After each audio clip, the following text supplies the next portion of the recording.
Welcome back, everyone. Next, we have Kodiak Copper Corp. It trades on the TSXV under the symbol KDK and on the OTCQB under the symbol KDKCF. And it's focused on its 100% owned copper porphyry projects in Canada and the United States. Please welcome its CEO, Claudia Tornquist. Nice to see you, Claudia. Welcome. Hello. Thank you, everybody, for dialing in. It's a pleasure to present. Kodiak is a copper exploration company. We have made a discovery at our MPD project in southern British Columbia and are just about to embark on a big drill program, promising drill program, and I will tell you more about this in my presentation. Please keep in mind that I will be making forward-looking statements and consult our website and the relevant guidance before making investment decisions. I'd like to start with a couple of words about copper in general. I don't think I'll tell you anything new if I say that a lot of copper will be needed for the green transition, energy transition, and electrification. Big demand for the red metal coming up if we want to enable the energy transition and achieving all these net zero carbon targets. But if you look at the other side of the equation, there isn't very much supply at all.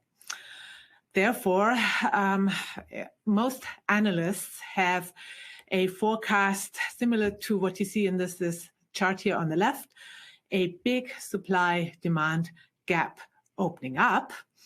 This chart here is Goldman Sachs. They forecast an 8 million ton market gap. And just to put that into perspective, 8 million tons of copper, that's many mines. A big mine maybe produces 500,000 tons. So this is 10 or more big mines or dozens of small mines that need to open up in addition to what we know already is in the pipeline and to be able to enable the green transition. Now, if you look at the supply side and the pipeline of projects and mines that are getting ready to produce, that pipeline is at an all-time low. You see on the chart on the right, the discoveries in copper over the last 20 years, and the trend is clear. There haven't been many discoveries in the last 10 years in particular, so we know already now that there will not be many mines coming on in the next 10 years because it takes 20 years from discovery to production. So very little supply against the background of strong demand. That's a very stunning fundamental picture, and no doubt more copper will be needed. And that's the business Kodiak is in, and finding the next copper mine in British Columbia. A couple of words about the people behind the company. Founder and chairman of Kodiak is Chris Taylor, who many of you will know from our sister company, Great Bear, which was one of the big discovery successes in the last decade. $2 billion for shareholder, major success. And Chris is a very out-of-the-box thinking geologist, and that was a big part of Great Bear's success and is also a big part of Kodiak's success. So Chris very much leads our geological and technical work. Myself, my background is more the business side of things. I've been in resources for over 20 years, for 10 or so with Rio Tinto, big major producer, and have done roles like business development, M&A, business evaluation. So I'm covering the business and commercial and capital market side. Chris is very much the technical side. We're very complementary in what we bring to the company. Last but not least, John Robbins is an important shareholder and advisor, and he is the founder of the Discovery Group, which Kodiak is part of. And Discovery is a loose alliance of public companies. We all work out of the same office, And it is a fantastic group to be part of because it firstly gives Kodiak a lot of access to expertise, technical know-how, industry contacts, etc. And it also gives a lot of credibility. Discovery has been around for many years, had many successes, and investors take confidence from the fact that Kodiak is part of a strong, credible group, because not all companies are invited to the group, and it just gives people confidence that the companies in the group are strong companies with solid assets, well managed, etc. So that was the corporate overview of Kodiak, and I will now speak to our MPD project where we made our discovery. And to start with, I have a video that gives an overview. Kodiak Copper is located in British Columbia's prolific copper belt known as the Quesnel Trough, which runs through the south of the province. Kodiak has caught the market's attention with a new copper-gold discovery at its MPD project. MPD is very accessible. It's a 3 hours drive from Vancouver near the towns of Merritt and Princeton. Infrastructure and accessibility is obviously very important for economic potential and future development. What's great about the MPD project is its location. We are here in southern BC, where you can work year-round, and in a very established mining area. There are a number of large mines nearby, for example, Copper Mountain, or also Highland Valley, New Afton. So it's a very established mining area, and everything you need for an exploration project is right at our fingertips, which makes our work very cost-effective. One of the things I noticed when we were reviewing the MPD project initially was the presence of copper oxides over many kilometers on surface.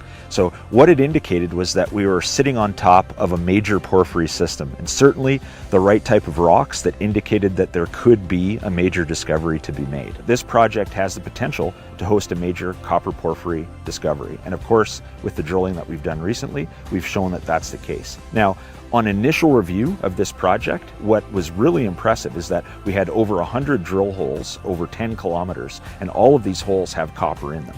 And when we're looking at the rock, we saw the right types of rocks and the right types of features that indicated we could be sitting on top of a major copper system. The MPD project was drilled historically since the 60s, so for over 50 years. And most of this historic drilling was very shallow, almost all only down to between 100 and 200 meters. And that is where we saw the opportunity. So we drilled deeper, we drilled down to over 800 meters, and that's where we got our first discovery hole right here at this location. It was a hole that was mineralized top to bottom and had in the middle a very nice high-grade zone. That was the first time that we saw that in this large porphyry system there are higher grade zones present. This is some of the best looking drill core that has been drilled in this part of British Columbia. Now we're located here, we're in Merritt, and that means that in all the areas around us we have copper mines in both directions. What you typically see in this region is about 1/3 of the grade. The grade that we've drilled here on the copper and the gold side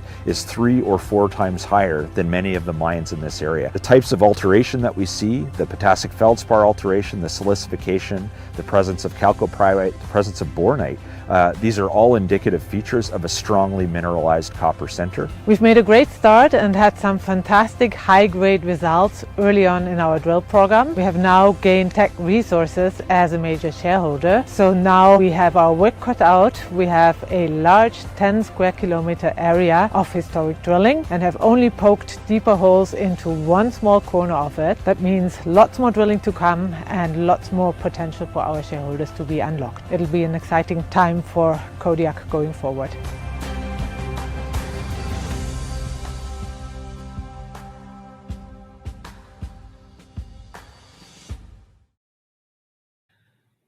Here is the map that shows where MPD is located, and I cannot highlight enough how important and how advantageous the project's location is. We are in an established mining district between two big copper mines and literally off the highway with all the infrastructure right at our fingertips. And that makes all the difference. It firstly makes our exploration dollars go much further than they would in other projects, which are often in more remote locations. And it will make even more of a difference when it comes to building a mine in the future, because doing so in an established mining district is a whole lot easier and lower cost than doing it in a remote location. So big advantage. What's also important to stress is when we got the project, MPD, and started working it, it was not greenfields at all, but had in fact a lot of historic work already from which we benefited. And in total, that was work to the tune of some $20 million worth. You might ask, why did nobody of these previous explorers who explored over the span of many decades make it a success? And there's one important point to keep in mind, which is nobody before us had the consolidated package. All the previous exploration took place on smaller claim packages, and that made all the difference. We were able to acquire the consolidated package, look at the project with a proper comprehensive exploration strategy, and that really was the first step to our discovery. What we liked about the project is its big footprint. You see here on the map these black dots. That's all the drill holes from previous exploration. And in total, that is over an area of 14 square kilometers. So extensive footprint, and that told us size potential. We thought from the start that this is a project that has the potential to be significant and become a major mine if explored successfully.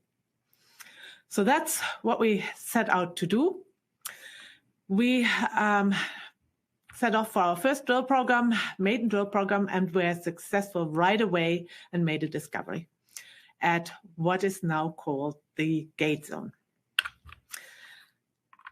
This hole here, cross-section, shows our high-grade discovery hole at the Gate Zone. Generated a lot of excitement at the time. Our share price rallied from less than 50 cents to over $3. And we raised at the time $12.5 million. Teck Resources, a big resource international company, became our largest shareholder with an investment of $8 million.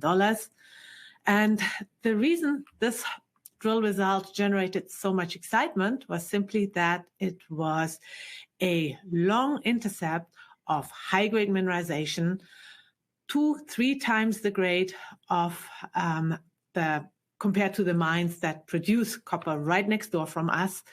And we just showed with this drill hole that the mineralization is much more extensive than previously thought, and that we have significant high grades in this large project.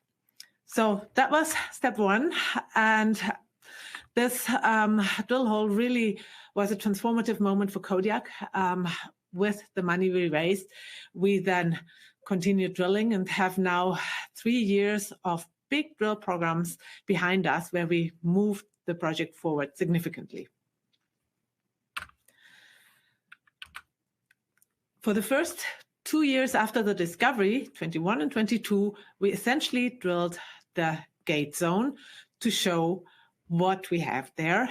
And these two pictures show you where we got to. On the left, that's a plan view, and the red dotted corridor outlines the area of mineralization. So we have now extended the Gate Zone to about 1 kilometer in length and 900 meters in depth.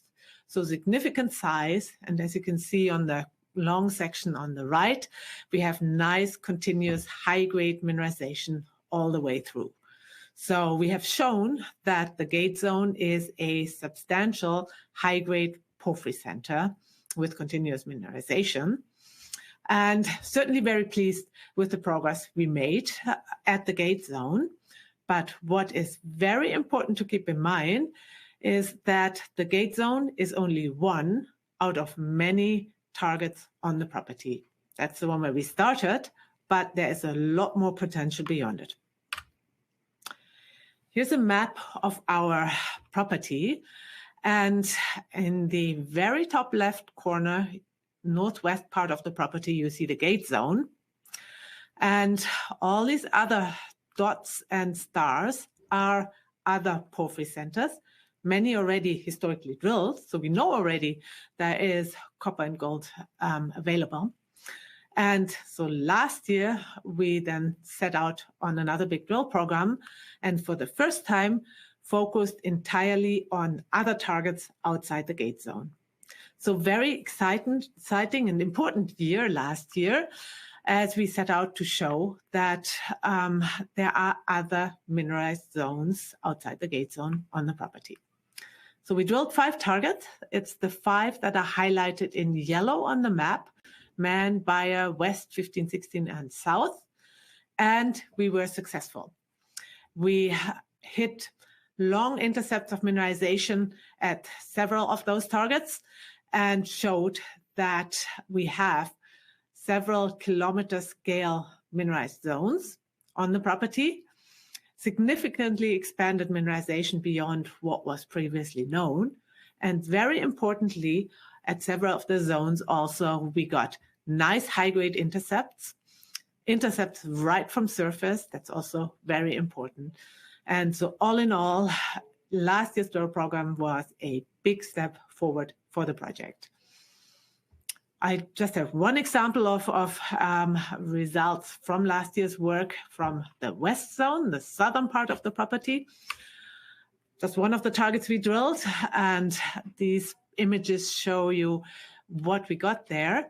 So plan map on the left shows the drill traces. We drilled in total 9 holes at the gates at the west zone, and we're able to extend the zone to about 650 meters in length and drilled it down to essentially 1 kilometer in depth. So that's, just to put it in proportion, about 2/3 of the gate zone, so already sizable. And we only drilled a couple of holes there. There is still a lot more potential. We haven't tested the southern bit of the zone. There's another target just north of it, which we haven't tested yet. So lots more potential. And yeah, we got at the west zone also nice high-grade intercepts. We got from surface 254 meters of 0.58% copper equivalent. That's about twice the grade of the neighboring mine. So very successful drill holes at the west zone. And all in all, we are very happy with last year's program. And really, last year's program showed that MPD is not just the gate zone, but that we actually have multiple mineralized centers on the property. So big step forward. Now, what do we have in store this year? We are just about to begin this year's drill campaign. And this map shows the targets where we will be working. So just like last year, we will test several targets.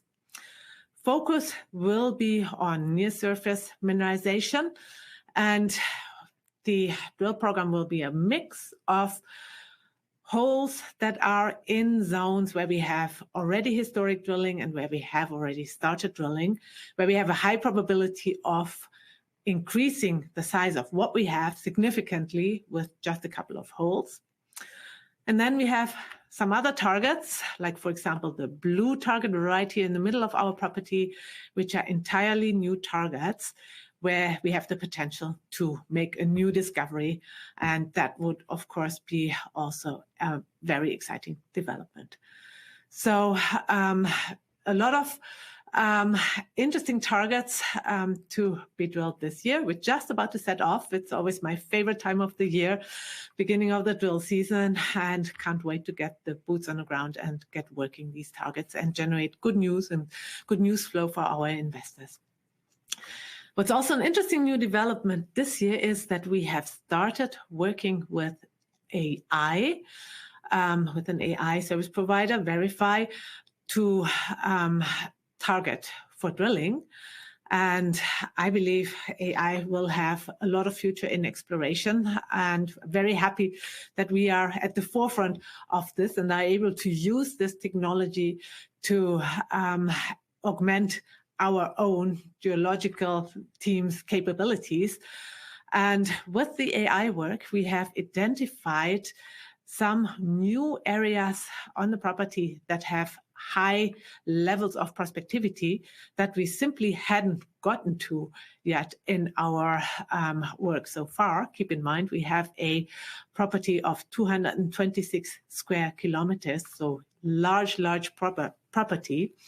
And by using computer power and AI, we were able to very efficiently, very quickly chew through all the data and identify highly prospective areas, which we will now also explore further, boots on the ground, and look at in this year's drill program. So that's what we are up to. Last but not least, our capital structure. Couple of points to highlight. We have 64 million shares outstanding. That's tightly held and something many of our shareholders really like. Still $2.5 million of cash in the treasury. So still some funding, which is important.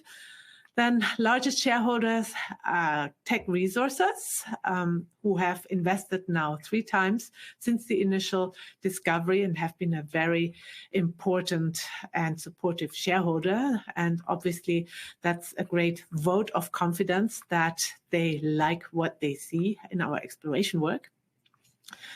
Last but not least, at the bottom here is our share price. On the left here, the big spike, that's our original discovery in 2020, and then we traded for a long period of time between $1 and $1.50, and since mid-22, really our share price slid.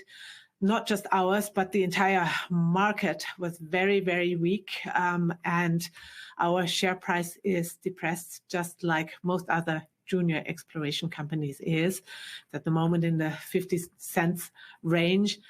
And copper has just started rallying. Well, the sort of last couple of weeks and Q2 of this year, and is now up to almost $5. Many of the bigger and more advanced copper companies and producers are seeing already big rallies in their share price. This hasn't filtered through to the junior sector yet, which typically starts rallying later. But I would argue it's a good time to look at junior copper companies because the fundamentals are going the right way.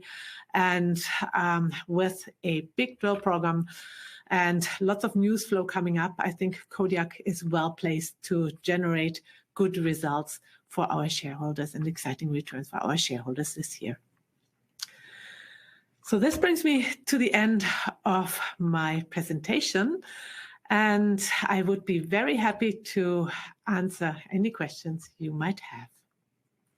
Great job. Thank you, Claudia. We do have some questions for you. Let's start with the demand for copper. It's growing and deficits expected soon. So how does that affect an exploration company like yours and its investors? Well, it's obviously a good time to be in copper. Commodities and copper are very cyclical. We've seen now a downturn of almost 10 years, and we are now seeing the fundamentals turn and prices rally. So good time to get in. And these upturns, that's really where investors make the big gains and where the excitement is. And similarly for all the big companies, they see the fundamentals and they are all looking, and I can attest to that from first-hand experience, for the next good copper project. And for Kodiak, the likely outcome in the future, if we keep having success with our exploration work, is that eventually a big company will like what we see, what we do, and will write a big check and take us out. A good comparable company is a company called GT Gold, who did what we did, and copper exploration, British Columbia, and was acquired by Newmont for $500 million. So that's really the potential in a junior explorer like Kodiak. That's what we're aiming for, and that's what we want to achieve for our shareholders. And copper, compared to the 10-year note, seems to be a hedge against inflation. So what are your thoughts on this? Will this rare supply continue to hold value if inflation subsides? That's a tricky question. Typically, commodities do well in high inflation scenarios, not a hedge, as you said, against inflation. Copper is no exception. And I would just say this is one more data point to support the case for commodities, and that we're actually on the cusp of, or actually at the start, it has already started, copper is definitely running off the next upturn. And a few questions about your MPD project. You have road access, yes? So how is the rest of the infrastructure? What is needed for further development?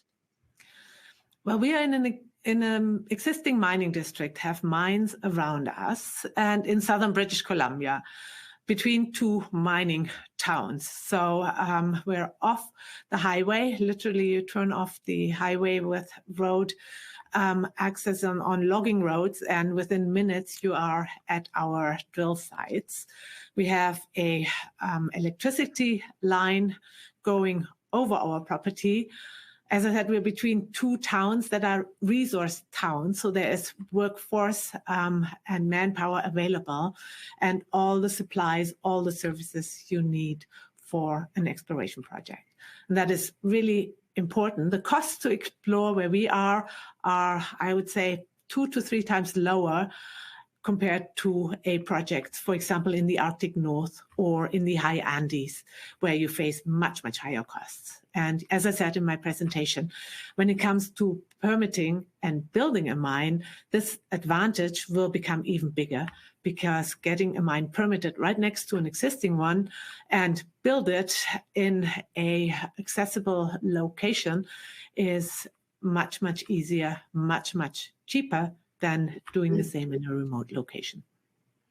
We have a question asking, are any insiders buying at this low price? Well, you can look on CDI, on all the insider filings, and you will see that both Chris and I have bought recently. We, of course, feel that this is a good opportunity, and our share price is depressed and doesn't reflect our exploration success over the last couple of years yet. So yes, is the answer to your question. And when might you need to raise more funds? Well, exploration by its nature, exploration companies by its nature go out and raise the fund for their exploration work. We still have 2.5 million in the treasury, so are not with the back to our walls and cash strapped by any means, but we will go out for our next raise to fund our work going forward at some point. And where do you stand on production when it comes time? Will you partner? Our project, MPD, is a porphyry project. And if you look around the world, those projects, they are big. They cost many hundred thousands or billions to build. And the companies who build and run them are the big international resource companies like BHP, Freeport, Antofagasta. So I don't think I will get to build a mine. I would love to build a mine, but I think for Kodiak, the likely future scenario is that at some point, a big player will acquire us. As I mentioned before, there are similar transactions that have taken place in recent years in British Columbia. And I think that's really what our job is at Kodiak, is to generate value at the drill bit and generate good results with a good market in the background also, to then maximize the value for our shareholder as and when a big company comes and takes us out. And what does the cost to produce go to when going from 200 to 800 meters? Well, drilling and production obviously depends on the depth, but now, in these days, there are many production methods that are very efficient bulk methods that go to great depths. If you look around the world, there are mines that block cave, for example, to depths at more than 1 kilometer or almost 2 kilometers, and are able to very efficiently mine at those depths. So for us at this stage, priority is to find more near-surface high-grade. We have already some, and this year's program in particular will be focused on expanding this near-surface high-grade mineralization, because that mineralization is important to initially get a mine off the ground. But at the same time, we also know that we have a lot of potential to great depths. At the gate zone, we have shown that, and also with last year's drilling. So we have significant size potential going down to great depths. And last question for you, Claudia. A viewer says you have many good results pushing you forward, but what is your biggest challenge coming up? It's an interesting question. I would say for a junior, the biggest challenge are the capital and commodity markets, and the simple fact that they are very cyclical. And you can get years like the last year and a half where companies generate great exploration results, but the market just simply doesn't reward them. And in fact, last year, in many cases, exploration companies put out good results, and it was seen as a selling opportunity, a liquidity event. So the share price went down after good results. And those downturns are very challenging for companies to survive in many cases. I think Kodiak was well placed last year because we were able to finance, we were able to work and to progress our project through the downturn. Many of our peers didn't do any work because they simply weren't able to finance, and their projects essentially stalled. We were able to generate good results and have now, I think, are now well placed to benefit from a upturn. And I'm very optimistic that we are at the start of one, because copper prices really have jumped from $3.75 to now we are almost $5. And this is the start of the next upturn. And so I think good things to come. Wonderful. Well, thank you so much for this great presentation, and we always welcome you back with some future updates. Thank you. All right. Everyone stay with us. We'll be right back with our next presenter.